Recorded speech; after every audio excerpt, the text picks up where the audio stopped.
The moment that changed everything for Hazrat Umar R.A. was not one of grand miracles or public spectacle, but a deeply personal and quiet encounter with the words of Allah.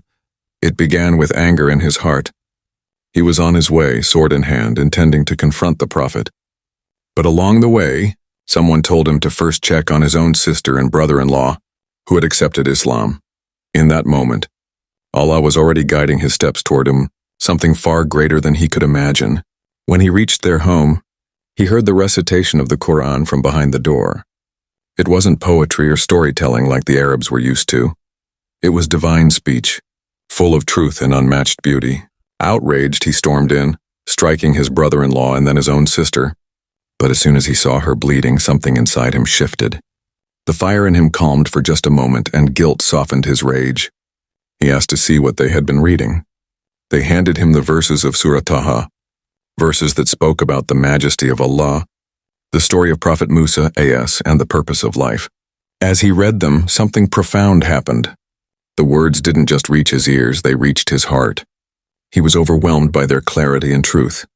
The man who had set out to silence the Prophet was now trembling from the weight of Allah's message. That moment was more than just an emotional reaction. It was a crack in the wall of arrogance and pride that had surrounded his heart for years. Allah chose that precise moment, in the stillness of a humble home, to open his eyes to a truth that had been calling him all along. It teaches us that guidance doesn't always arrive with thunder and lightning. Sometimes it arrives in silence when a person least expects it. It shows us that no matter how far someone appears to be from the truth, one sincere moment, one verse, one encounter with the words of Allah can change everything. Hazrat Umar left that house no longer an enemy of Islam but a seeker of truth.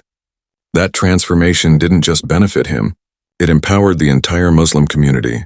His strength, his boldness, and his leadership would go on to become pillars in the foundation of Islam's expansion. But it all began with the simple act of listening to the Qur'an with a heart that, even if just for a moment, was open. And sometimes that is all it takes, a single moment of clarity. A single verse and the entire direction of a life can change. Don't forget to like, share, and subscribe for more Islamic motivational videos.